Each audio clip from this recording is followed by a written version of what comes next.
Spring 2008 on TSN is brought to you by the new Q horsepower from Quaker State. Unleash all your horses. And Michelin, a better way forward.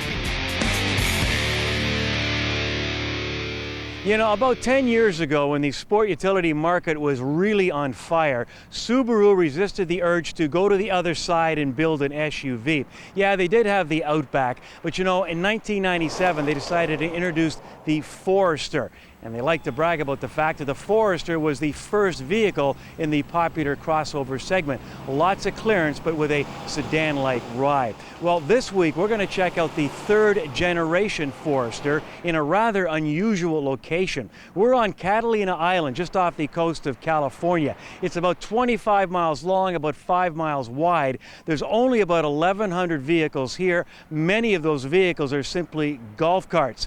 And if you want to register a vehicle here, well, get in line. It'll take you about 13 years, unless you're a Subaru.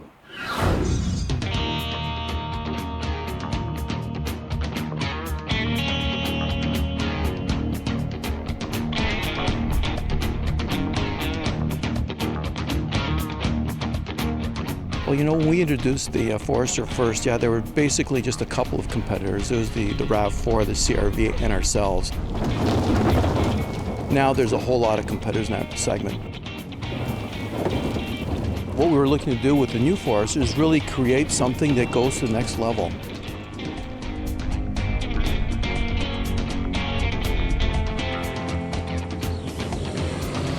What we heard from the marketplace and what we wanted to do is get a vehicle that was a little bigger in size. Not necessarily for size sake, but just to make it more comfortable on the inside and give it more cargo carrying capacity. There we go. At the same time, we want to give the vehicle a new look, a look that clearly conveys a sense that this is a true SUV and really represents its off-road capabilities as well as the abilities it has around town.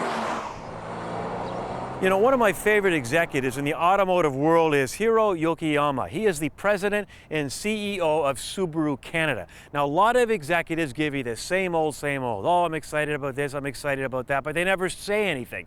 Not Yokiyama. He has an obvious excitement and passion for his product, and he's not afraid to be honest about it either, and that includes the Forester. Well, that is really my personal experience, but it was about 12 years ago. I was in a proving ground to see the real first prototype of the first generation of the Forester. And of course, all the engineers are very confident with a new idea. But suddenly, when I was looking at the car, suddenly I thought, what is this car? It's not a passenger car. It's not a off-road vehicle. What we are making? So I just personally thought, we might be making a huge mistake. So I was wrong, but it was okay for me.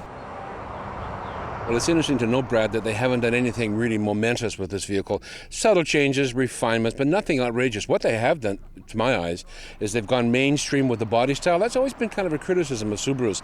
Their body styles are kind of weird. You remember the Tribeca with that funny horse-collar grille? They seem to have got more in line. This thing to me looks like a RAV4, actually, if you run with the truth. Don't tell them I said that, but that's what I said. I think it's much more mainstream looking, and I don't think they've gone crazy or overboard at all with this vehicle. A lot of refinements. Of the previous generations, when you looked at them, it's like looking at an old Land Rover. You know that it's a Land Rover, and with the Foresters, whether it was a 97 or a 2007, it was immediately clear what it was.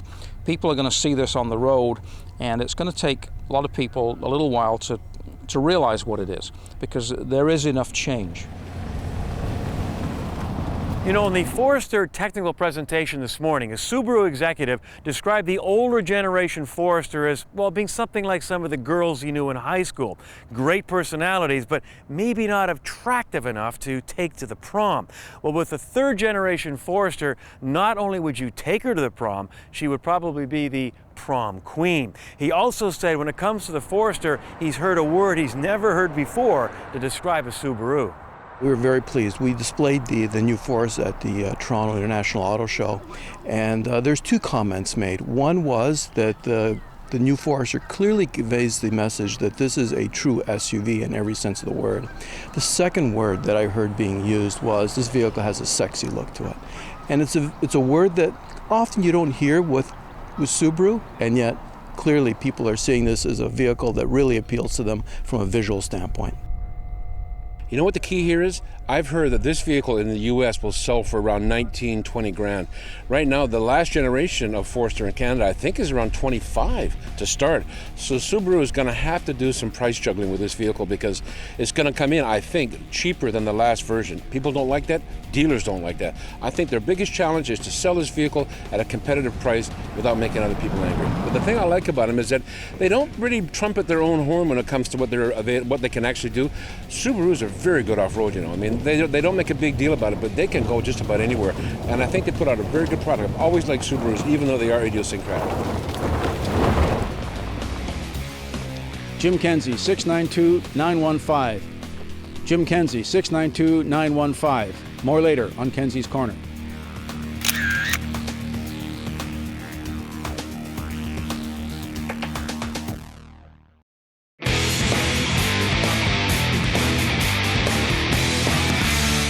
When Chrysler took its first kick at the crossover can, it stubbed its toe. This week on Test Drive, the Dodge Journey. Now this is a vehicle they hope will change all perceptions.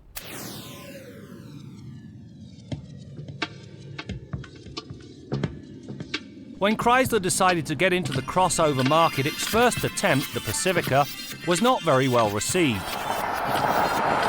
The Journey changes things completely. To begin with, there's much more flexibility, and a little wheel time teaches you a lot of thought went into getting this vehicle right the first time around.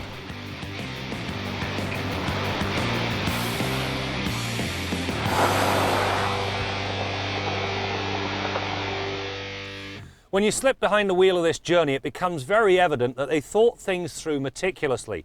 For example, there's a large storage box beneath the passenger seat. Pop this one and you'll find a chiller for your pop cans. You get a very good radio, power moonroof. It has all been thought through very well, with one exception. If you happen to listen to the satellite radio in this car, the clock is so small, well, it becomes redundant. While the Journey is offered with a 2.4-litre 4 that's married to a 4-speed transmission, it's a 3.5-litre V6 and 6-speed Manumatic that is the powertrain of choice. To begin with, it brings plenty of power to the party. 235 horsepower and 232 pound-feet of torque at just 4,000 RPM. The advantage the 6-speed box brings is that there is a lower first gear, and so the initial launch is much crisper. Once up to highway speed, 6th gear brings quiet, comfortable cruising. One word of advice: if you're buying this car for fuel economy, this engine is not the right one for you. A test average of 12.9 litres per 100 kilometres did not impress.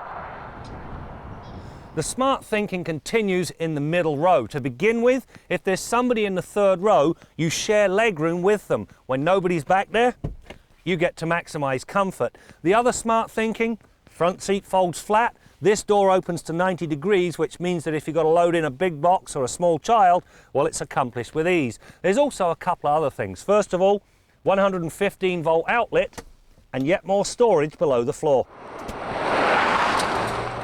When it comes to handling, the RT and its sportier suspenders is very accomplished.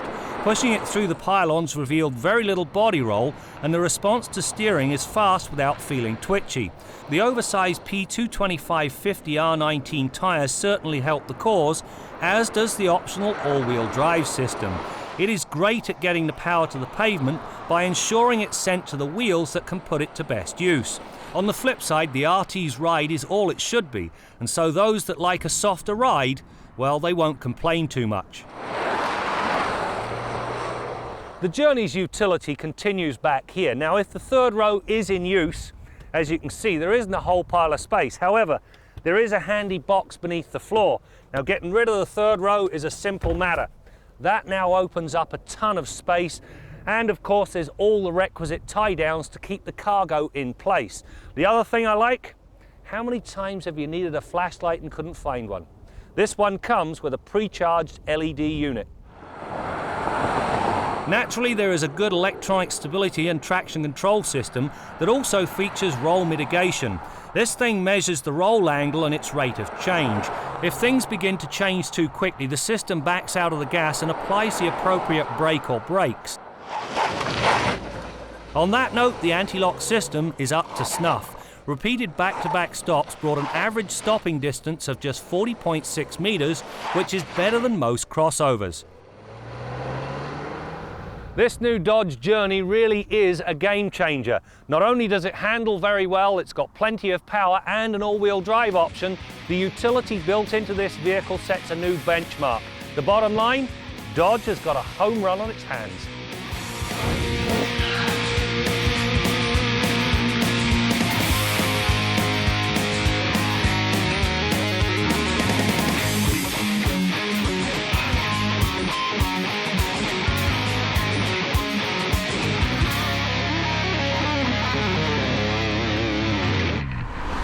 Time to wrap up our long-term 2008 Subaru Impreza. Well, what can I tell you? I love this vehicle, did not want to take it back. First, the looks. Yes, some say it's a rip-off of the Mazda 3, but hey, they're both hatchbacks, and find a vehicle today that doesn't resemble another. But I think the Impreza definitely says I'm a Subaru. But where do I start? Lots of room, great interior. The 2.5 Boxer has plenty of jump. Our Sport package comes loaded with standard equipment, traction and stability control, four-wheel discs with brake assist, heated seats and windshield wiper de-icers, to name a few. And speaking of cold weather, you know, we had lots of snow this past winter, and with 4 snow tires and full-time all-wheel drive, well, this car and its drivers actually look forward to the white stuff.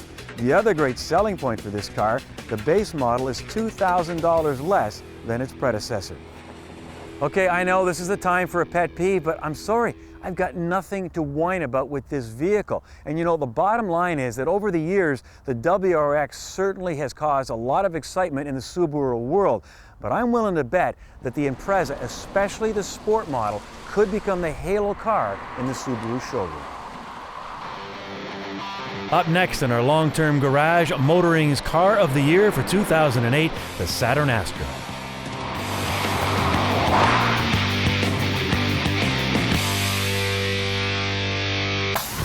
Closed captioning of Motoring 2008 is brought to you by the all-new 2009 Pontiac Vibe, for the drive of your life.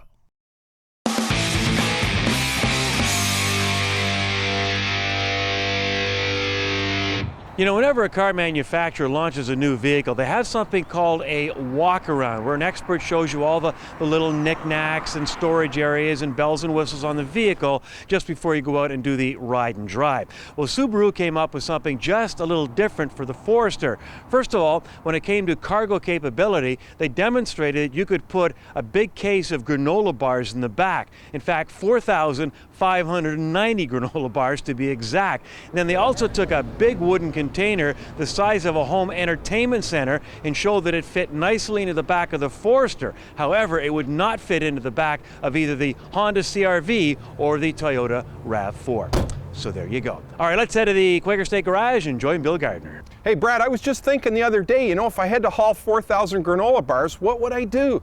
Well, answer is I'd probably use my pickup truck and have lots of space left over for all kinds of other junk too. But if I was thinking car versus SUV, good point Subaru makes, and you know what? Anything that gets people away from thinking about SUVs these days and thinking about lighter, more fuel-efficient vehicles like the Subaru Forester, I think it's a really great thing, and I've always liked Subaru vehicles. Now, what I want to talk about this week is National Car Care Month, and I just got finished doing National Car Care Month on behalf of Pennzoil Quaker State Canada. The Automotive Industries Association, or AIA, did a survey within the last year, came up with some neat stats that we talked about this year. And I want to read some of them to you. They relate to drivers in the 18 to 24 age group who seem to be statistically the least likely to maintain their cars.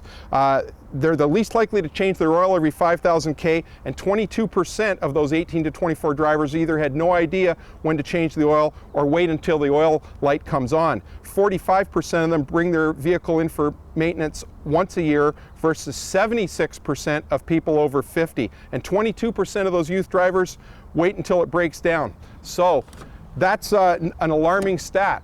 Now, many of these youth drivers looking for a good place to maintain their cars. Where's a good starting point? Well, we've got lots of great lube chains across this country. We've got Jiffy Lube, we've got in Western Canada, Lube City, Lubex, Super Lube in Manitoba, lots of great oil change places that can do those minor maintenance items on your car. They can change the oil, they can change the filters, the air filter, etc. They can do the visual inspections from underneath your car, an exhaust system, tire condition, suspension condition. They can lubricate the chassis if the vehicle is so equipped with grease fittings. They can also look at all those fluids that maintain or protect your important driveline in your vehicle, the transaxle fluid, transfer case, driven axles.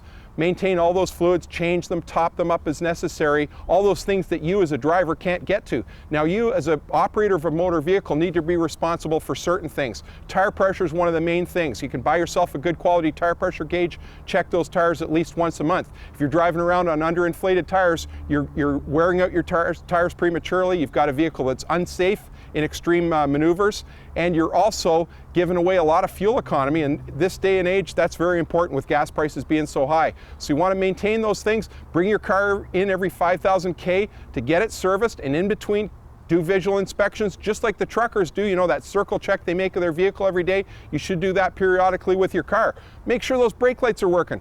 I pull up to intersections now and I see multiple cars at any intersection with one or more brake lights burned out. And lots of times I pull up and see vehicles, I know that guy's on the brakes, no brake lights on. These people are not checking their cars. They didn't all burn out at once. They went down one at a time, which means the guy never checks them. So get on top of those maintenance checks, make sure you're doing them regardless of your age. You'll have a safer, better maintained car that gives you better fuel economy. Till next week, I'm Bill Gardner for Motoring 2008.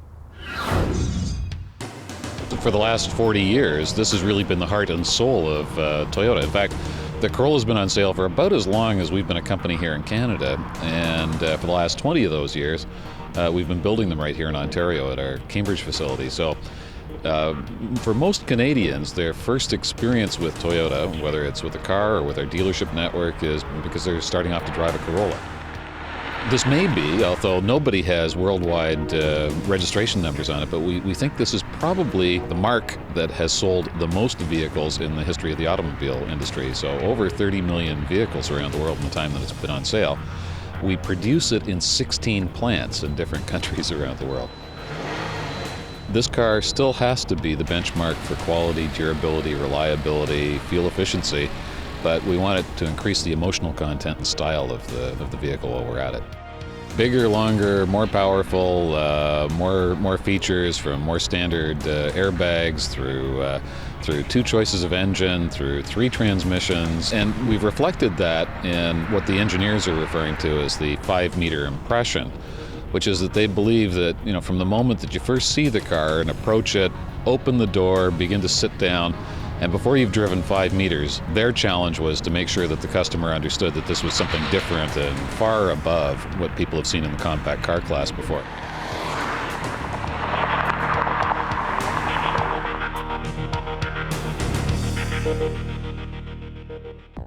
Make sure you check out Motoring's brand new website. Miss an episode or segment on TSN? Well, you can now watch it on the web. We also have a buyer's guide, car of the year poll, a photo gallery, the latest news, and much more. And it's all at motoringtv.com.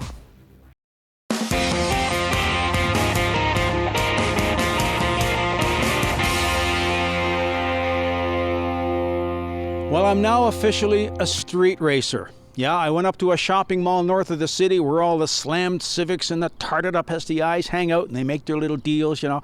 And I walked in there and I said, okay, you guys, this old gray-haired guy's going to take you on. You got pink slips for those things? I got a Volkswagen Jetta station wagon diesel automatic and I'm ready to take you on. Well, it didn't happen exactly like that. I was actually just driving along the highway, keeping up with traffic as you would. I glanced at my speedo and I was going 140K. And I thought, you know, maybe I'll just try becoming a street racer. So I nudged it up to 150 because according to Ontario Provincial Police Commissioner Julian Fantino, 50K over the limit automatically makes me a street racer. My car gets impounded for a week and I'm probably going to jail. Well, you know, it felt kind of good to be so bad. So a few weeks later, I did it again. I did it in a 3-cylinder, 70 horsepower, smart car, 150K, just barely. But you know, about 2 seconds later, an Ontario Provincial Police paddy wagon went flying by me like I was painted on the pavement. Julian, get a grip. Even your own employees don't buy into this program. And recently a couple of cops were pulled over, one of them in a marked cruiser, for going 150.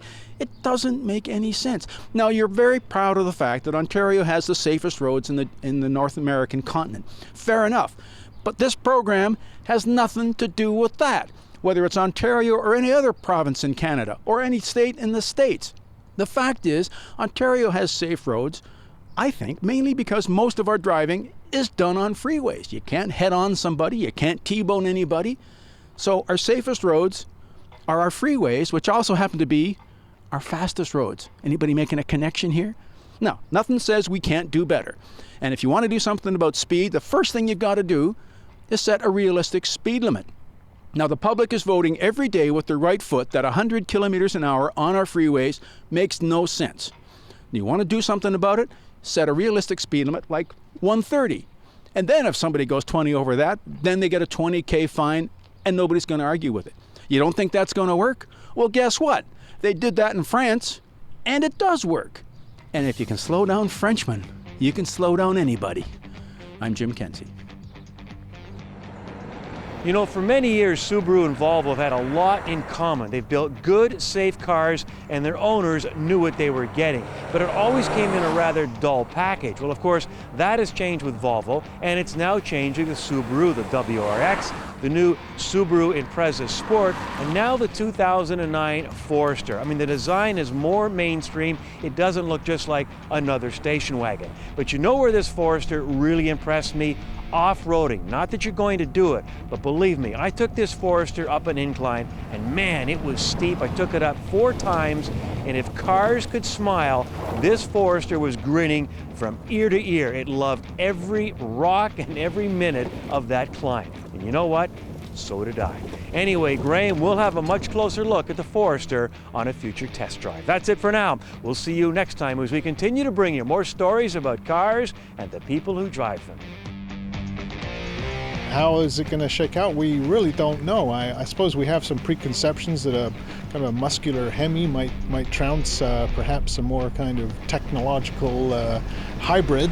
But Toyota has supplied us with a Lexus hybrid that is no milquetoast. This car's got a lot of horsepower, a lot of performance, so it should be able to hold its own. Motoring 2008 on TSN has been brought to you by the new Q horsepower from Quaker State. Unleash all your horses. And Michelin, a better way forward.